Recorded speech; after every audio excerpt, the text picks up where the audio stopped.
യേശു ക്രിസ്തു ജീവിക്കുന്നു, പരലോകത്തിൽ ജീവിക്കുന്നു. യേശു ക്രിസ്തു ജീവിക്കുന്നു, പരലോകത്തിൽ ജീവിക്കുന്നു. ഇഹലോകത്തിൽ താനിനി വേഗം വരും, രാജരാജനായി വാണിടുവാൻ. ഹല്ലേലൂയ, ജയം ഹല്ലേലൂയ, യേശു കർത്താവ് ജീവിക്കുന്നു. ഹല്ലേലൂയ, ജയം ഹല്ലേലൂയ, യേശു കർത്താവ് ജീവിക്കുന്നു. എന്നേശു ജീവിക്കുന്നതിനാൽ ഞാനും എന്നേക്കും ജീവിക്കയാൽ. എന്നേശു ജീവിക്കുന്നതിനാൽ ഞാനും എന്നേക്കും ജീവിക്കയാൽ.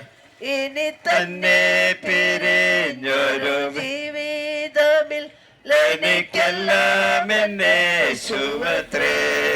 ഹല്ലേലൂയ, ജയം ഹല്ലേലൂയ, യേശു കർത്താവ് ജീവിക്കുന്നു. ഹല്ലേലൂയ, ജയം ഹല്ലേലൂയ, യേശു കർത്താവ് ജീവിക്കുന്നു. കൊല്ലുന്ന മരണത്തിൻ ഘോരതര വിഷപ്പല്ലു തകർന്നതകയാ. കൊല്ലുന്ന മരണത്തിൻ ഘോരതര വിഷപ്പല്ലു തകർന്നതകയാ. ഇനി തെല്ലും ഭയമില്ല മൃത്യുവിനെ നമ്മൾ വെല്ലുവിളിക്കുകയായി. ഹല്ലേലൂയ, ജയം ഹല്ലേലൂയ, യേശു കർത്താവ് ജീവിക്കുന്നു. ഹല്ലേലൂയ, ജയം ഹല്ലേലൂയ, യേശു കർത്താവ് ജീവിക്കുന്നു.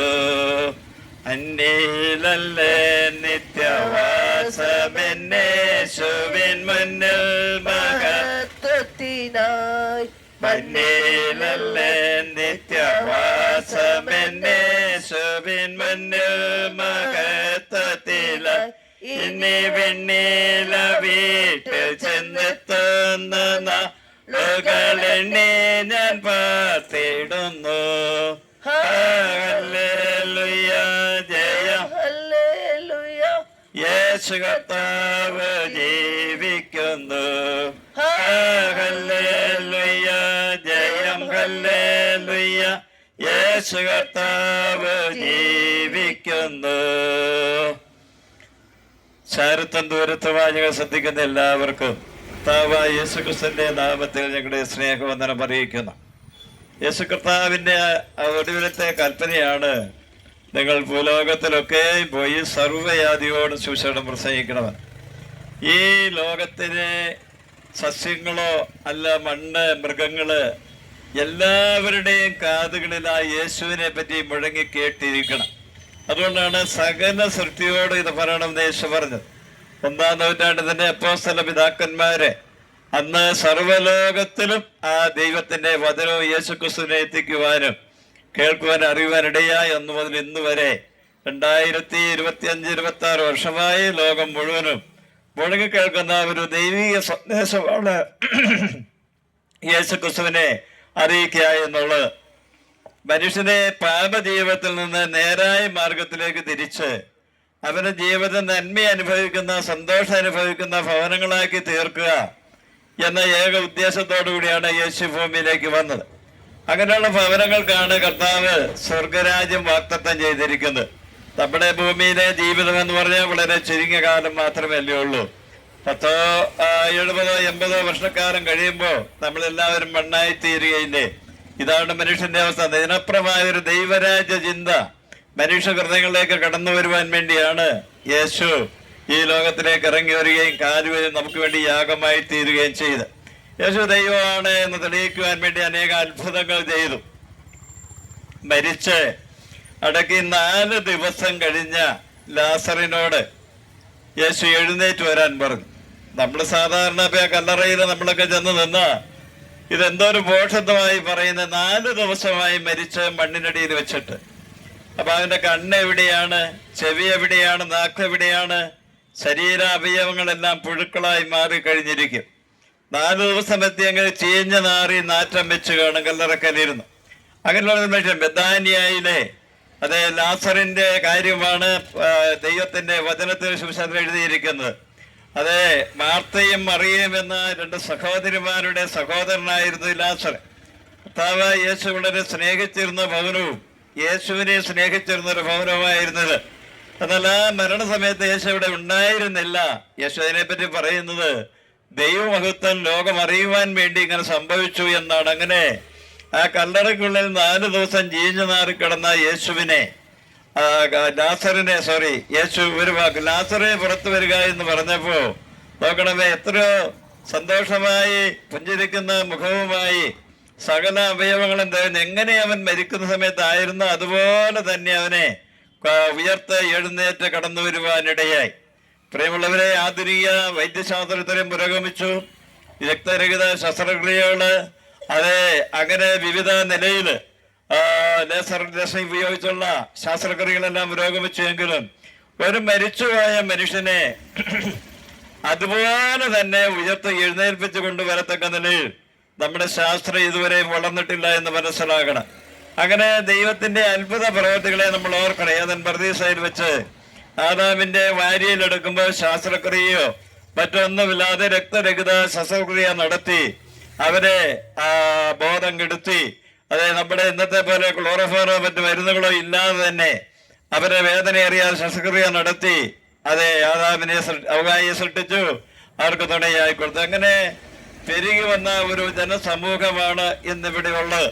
അത് നമ്മൾ ഓർക്കണം. ഏക മനുഷ്യനാൽ ആണ് ജനം പെരുകി വന്നത്. ഏക മനുഷ്യനാൽ പാപവും പെരുകി വന്നു, പാപത്താൽ മരണവും വന്നു. അപ്പൊ നമ്മളെ ദൈവം അങ്ങനെ സൃഷ്ടിച്ച ഇത്രയും നല്ല നിലയിൽ ജീവിക്കുവാൻ വേണ്ടി കാലാവസ്ഥയെ എല്ലാം നമുക്ക് അനുകൂലമാക്കി തന്ന് ആ ജീവിക്കുന്ന മനുഷ്യൻ ദൈവത്തിൽ നിന്ന് അകന്നു പോയപ്പോ ആദിമകാലം മുതൽ ദൈവം ഓരോ പ്രമാണങ്ങളും നിയമങ്ങളും കൊടുത്തുവെങ്കിലും അത് അനുസരിക്കാതെ മനുഷ്യൻ പിന്നെയും പാപത്തിന്റെ അടിമപ്പെട്ടു പോയപ്പോ അവരതിൽ നിന്ന് നീതിയിലേക്ക് കൊണ്ടുവരുവാൻ വേണ്ടിയാണ് യേശു കർത്താവ് ഈ ലോകത്തിലേക്ക് ഇറങ്ങി വന്നത്. കർത്താവ് യേശു ഈ ലോകത്തിലേക്ക് ഇറങ്ങി വന്ന് മനുഷ്യനോട് നല്ല ഉപദേശങ്ങളാണ് പറഞ്ഞത്. അവൻ ദൈവത്തിനാണ് നിലയിക്കുവാൻ അത്ഭുതങ്ങളും അടയാളങ്ങളും തെളിയിച്ച നല്ല ഉപദേശങ്ങളെല്ലാം പറഞ്ഞെങ്കിലും മനുഷ്യനതിനെ വഴങ്ങാതെ പോയി യേശുവിനെ ക്രൂശിച്ചു. അപ്പൊ യേശുവിനെ ക്രൂശിക്കേണ്ടത് ആവശ്യമായിരുന്നു എന്ന് യേശുവിന്റെ രക്തം കൊണ്ടാണ് വീണ്ടെടുപ്പ് എന്നുള്ള കാര്യം പിന്നീട് ജനങ്ങൾക്ക് മനസ്സിലായി. അതാണ് അവന്റെ പുത്രനായ യേശുവിന്റെ രക്തം സകല പാപവും പോക്കി നമ്മെ ശുദ്ധീകരിക്കുന്നു. യേശുക്രിസ്തു പാപികളെ രക്ഷിപ്പാൻ ലോകത്തിൽ വന്നു എന്നുള്ള വിശ്വാസവും എല്ലാവരും അംഗീകരിക്കാൻ യോഗ്യമായ വചനമെന്നാണ് സുവിശേഷം നമ്മൾ വിളിച്ചറിയിക്കുന്നത്. അപ്പൊ യേശുവിന്റെ വചനം കടന്നു എഴുതുമ്പോൾ യേശുവിനെ യഥാർത്ഥത്തിൽ അറിയേണ്ടതുപോലെ അറിഞ്ഞു കഴിയുമ്പോൾ മനുഷ്യ ഹൃദയങ്ങളിൽ മാനസാന്തരത്തിന്റെ അനുഭവം ഉണ്ടാകുന്നു. ചരിത്രം പഠിക്കുമ്പോ രത്നാകരൻ എന്ന് പറയുന്ന ഒരു കൊടും ക്രിമിനല് ആ നാട്ടിലെ മനുഷ്യർക്ക് തലവേദനയായിരുന്ന കൊലയായിരുന്ന രത്നാകരൻ എന്ന് പറയുന്ന ഒരു കൊടും ക്രിമിനല് അദ്ദേഹത്തോട് തന്നെ ഭാര്യ ഒരിക്കലും ഇങ്ങനെ ചോദിച്ചു, നീ വാർദ്ധക്യത്തിലേക്ക് കടന്നു വരുമ്പോ, നീ പ്രായമാകുമ്പോൾ, നിന്റെ ആരോഗ്യം ക്ഷയിക്കുമ്പോ ഇന്നത്തെ കൂട്ടുകാർ നിന്റെ കൂടെ ഉണ്ടാകുമോ, ആരെല്ലാം നിന്റെ കൂടെ ഉണ്ടാകും എന്നത് ചിന്തിച്ചിട്ടുണ്ടോ എന്ന് ചോദിക്കാനിടയായി. യൗവനകാലത്ത് ഒരു മാഫിയ തലവനായി ഒരു കൊടും ക്രിമിനലായി ജീവിച്ച രത്നാകരൻ അവിടുന്ന് മാനസാന്തരപ്പെട്ട ആ ഒരു വാക്കിനെ മാനസാന്തരപ്പെടുവാനും പിന്നീട് വാൽമീക മഹർഷി എന്ന പേരില് നമ്മൾ അറിയപ്പെടുവാനിടയായി.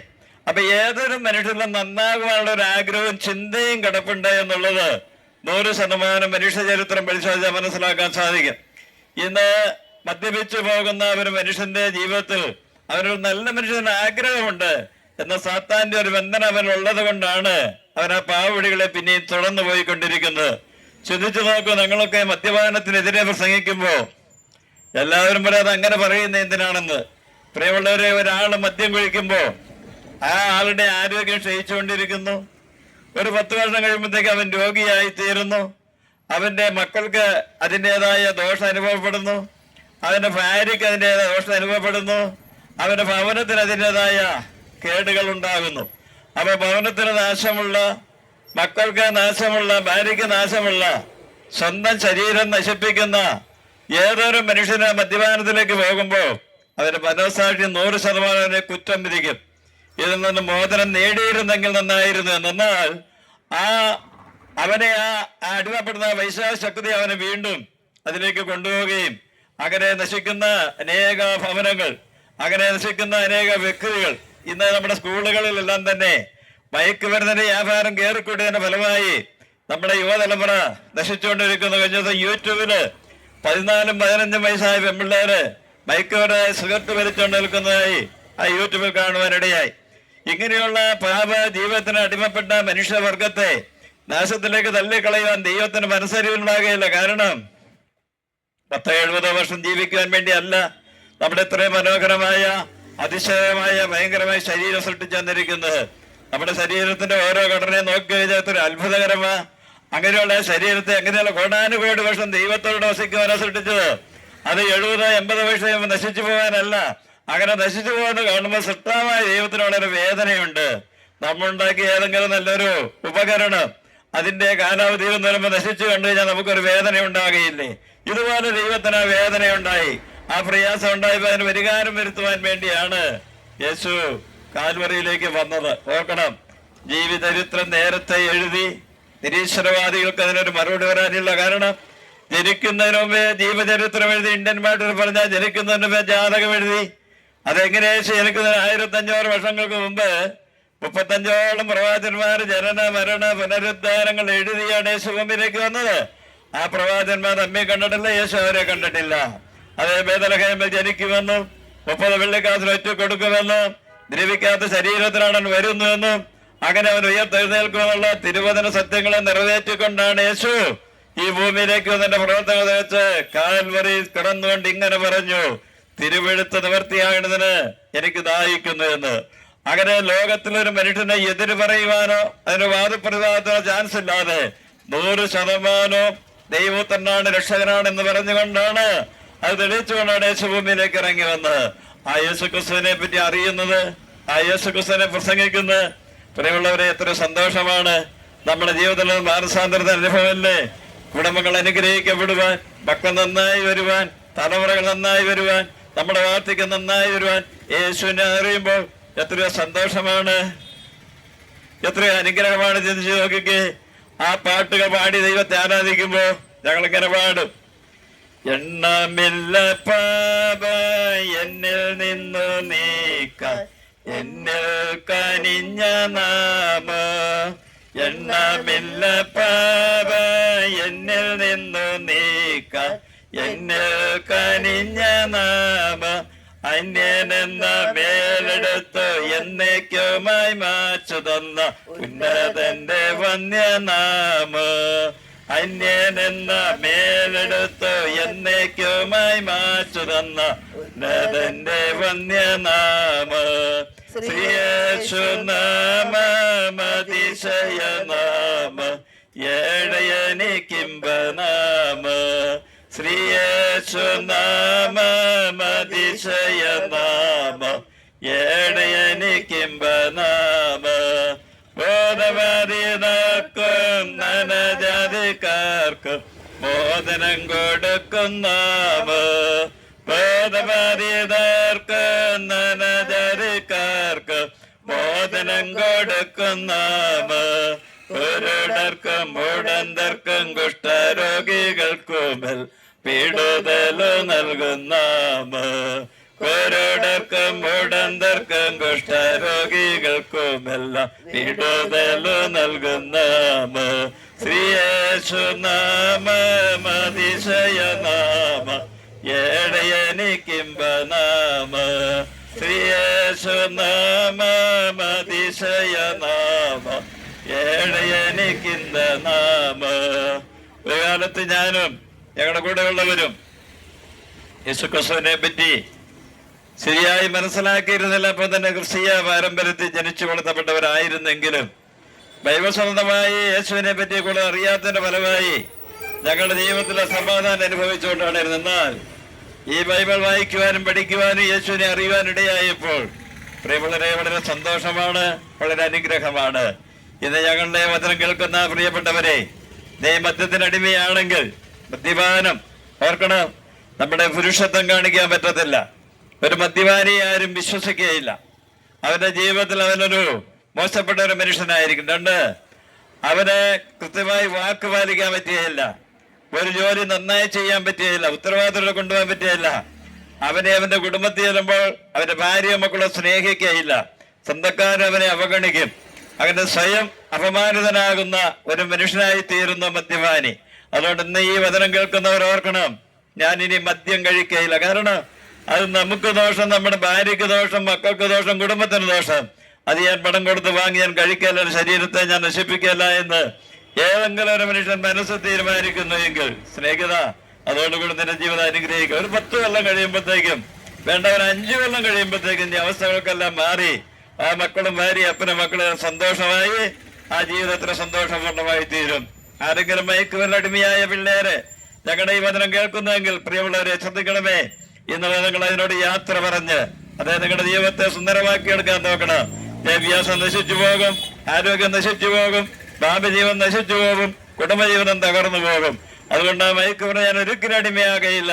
അങ്ങനെയുള്ള സംഘത്തോടെ ചേരിയാകാൻ തീരുമാനമെടുത്താൽ അത് നിങ്ങളുടെ ജീവിതത്തിൽ അനുഗ്രഹമായിരിക്കും. നിങ്ങളുടെ മാതാപിതാക്കന്മാർക്ക് അത്ര സന്തോഷമായിരിക്കും.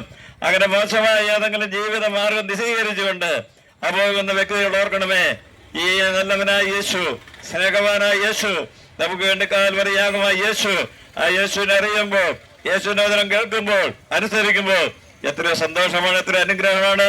ആ നല്ല പ്രത്യാശകളുടെ ജീവിതം നയിക്കുവാൻ ഞങ്ങളുടെ അല്പസമയത്തെ വചന കേൾവി നിങ്ങൾക്ക് ഏവർക്കിടയാകട്ടെ എന്ന് പറഞ്ഞുകൊണ്ട് ഞാൻ എന്റെ വാക്കുകളെ ചുരുക്കുന്നു. വാടിക്കൊടിയും മർത്യാനീയും മരണദിനത്തിൽ നേടിയതെല്ലാം ആർക്കാകോ. വാടിക്കൊടിയും മർത്യാനീയും മരണദിനത്തിൽ നേടിയതെല്ലാം ആർക്കാകോ. ഓർക്കുമോ നീയും യേശുവിനെ ക്രൂശിൽ കാണും രക്ഷകനെ. ഓർക്കുമോ നീയും യേശുവിനെ ക്രൂശിൽ കാണും രക്ഷകനെ. ആരോഗ്യവും പണം ഉള്ളപ്പോഴല്ലേ സ്നേഹിതരുള്ളൂ. ആരോഗ്യമല്ല പണമല്ല വീടും ഇല്ലെങ്കിൽ ആരും ഉണ്ടാകുകയല്ലോ. ഓർക്കണം, അതുകൊണ്ട് ക്രൂശിൽ കാണും രക്ഷകനെ ഒന്ന് ഓർക്കണമേ. ലോകം ഒടുവിൽ തള്ളിക്കളയും ശോകക്കടലിൽ വീണിടുമേ. ലോകം ഒടുവിൽ തള്ളിക്കളയും ശോകക്കടലിൽ വീണിടുമേ. ജീവിത നൗകയിൽ അവനിടമേകി പോകുക ക്രൂശിൻ പാതയതിൽ. ജീവിത നൗകയിൽ അവനിടമേകി പോകുക ക്രൂശിൻ പാതയതിൽ. അല്പനേരത്തെ ഞങ്ങളുടെ വചന കേൾവി അതെ കേട്ട എല്ലാ മനുഷ്യർക്കും അനുഗ്രഹത്തിനും സന്തോഷത്തിനും കാരണമാകട്ടെ. ഞങ്ങളുടെ പ്രസംഗം മൂലമായി അനേക ഭവനങ്ങൾ സന്തോഷമുള്ള ഭവനങ്ങളായി തീരട്ടെ. രാത്രി സന്ധ്യാവേളയിൽ അപ്പനും മക്കൾ ഒരുമിച്ചിരുന്ന് പാട്ടൊക്കെ പാടി പ്രാർത്ഥിച്ച് പ്രഭാതയാമത്തെ ദൈവത്തെ ഒന്ന് സ്തുതിച്ച് എല്ലാ ഞായറാഴ്ചയും കർത്താവിനെ ആരാധിച്ചു പോകുമ്പോ നമ്മുടെ ഭവനം സന്തോഷ ഭവനമായി തീരും. നമ്മുടെ തലമുറകൾ നന്നായി വരും. നമ്മുടെ വാർദ്ധക്യകാലം ദൈവം നമ്മുടെ അനുഗ്രഹിക്കുക. ആ ദൈവമായ അനുഗ്രഹങ്ങളെ അവകാശമാക്കുവാൻ ഈ വചന കേൾവി ഏവർക്കൂടെയാകട്ടെ എന്ന് പ്രാർത്ഥിച്ചുകൊണ്ട് ഞങ്ങളുടെ വാക്കൂടെ ചുരുക്കുന്നു. കരുണാസമ്പന്നനായ ഞങ്ങളുടെ ദൈവമേ, സ്വർഗീയ പിതാവേ, ഞങ്ങൾ തിരുനാമത്തെ നന്ദിയോടെ സ്തുതിക്കുന്നു. ഈ പരസ്യ കവലയിൽ യേശുവിനെ പ്രസംഗിക്കാൻ അവസരം തന്നതിനായി സ്തോത്രം. കേട്ട വചനം എല്ലാവർക്കും അനുഗ്രഹമാക്കി തീർക്കണമേ കർത്താവേ. ഏതെങ്കിലും മദ്യപാനികൾ കേൾക്കുന്നെങ്കിൽ അവർ മാനസാന്തരപ്പെടുവാൻ, മയക്കുമരുന്ന് അടിമകളായി കേൾക്കുന്നെങ്കിൽ അതാ മയക്കുമരുന്ന് മോചനം നേടുവാൻ ഞങ്ങളുടെ വചനങ്ങൾ ഏവർക്കിടയാക്കണമേ. രോഗികൾക്ക് സൗഖ്യവും ഭാവികൾക്ക് മാനസാന്തരം കൊടുത്ത് ദേശത്തെ അനുഗ്രഹിക്കണമേ. കേൾവിക്കാരെ അനുഗ്രഹിക്കണമേ. എല്ലാ മഹത്വം അങ്ങേക്ക് തന്നെ യേശു നാമത്തിൽ അപേക്ഷിക്കുന്ന കേൾക്കണമേ. സ്വർഗീയ പിതാവേ, ആമേൻ. യേശു ക്രിസ്തു പാപികളെ രക്ഷിക്കുന്നു. യേശു ക്രിസ്തു രോഗികളെ സൗഖ്യമാക്കുന്നു. യേശു ക്രിസ്തു പരിശുദ്ധാത്മ നൽകുന്നു. അവൻ നേതാവായി വേഗം വരുന്നു. അവനെ എതിരേൽപ്പാൻ ഒരുങ്ങിക്കൊള്ളുക. ആമേൻ. കർത്താവായ യേശുവേ, വേഗം വരണമേ. സ്തോത്രം.